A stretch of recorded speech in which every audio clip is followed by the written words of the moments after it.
Leçon de l'école du sabbat, jeudi 13 juillet 2023.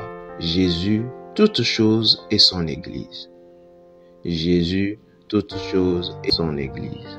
Les premiers chrétiens voyaient dans Psaume 110, le verset 1, une prophétie de l'exaltation de Jésus. Je cite, « Parole de l'Éternel à mon Seigneur, assieds-toi à ma droite jusqu'à ce que je fasse de tes ennemis ton marchepied. » Fin de citation. Il interprète le psaume 8 de la même manière avec son affirmation que Dieu a tout mis sous ses pieds. Psaume 8, le verset 6. Les pieds du Fils de l'homme.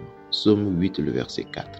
Alors qu'ils croyaient que les puissances des ténèbres dans les lieux célestes étaient au-dessus de leur tête et menaçaient de les subjuguer, ils avaient conclu que ces puissances étaient sous les pieds de Christ. Notez soigneusement qu'ayant tout mis sous ses pieds de Jésus, le Père l'a donné pour chef suprême à l'Église. Éphésiens 1, le verset 22, comparé à l'a donné comme tête au-dessus de tout à l'Église.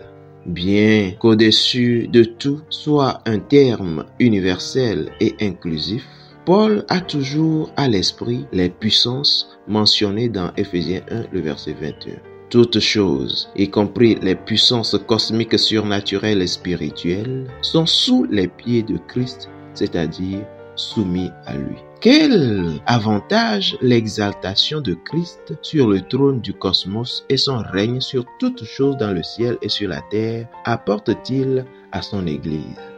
Lisons Éphésiens chapitre 1, le verset 22 et 23. Là, il est écrit, « Il a tout mis sous ses pieds et il l'a donné pour chef suprême à l'Église, qui est son corps, la plénitude de celui qui remplit tout en tous. » Amen.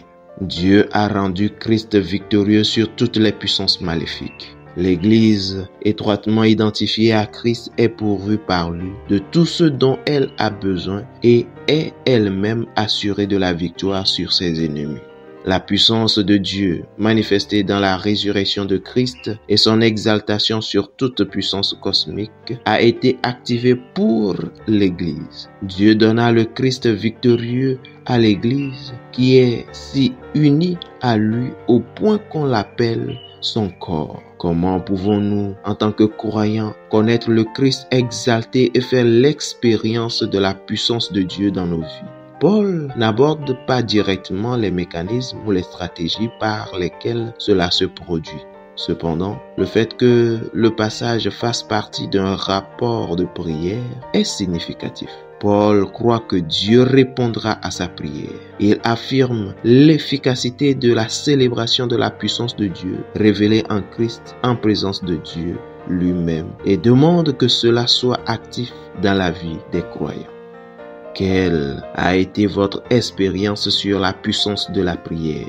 C'est-à-dire, non seulement les prières exaucées, mais la prière en général. Et comment la prière nous rapproche-t-elle de Dieu et de la puissance qui nous est offerte en Jésus? Fidèles auditeurs et internautes, que Dieu vous garde. Amen.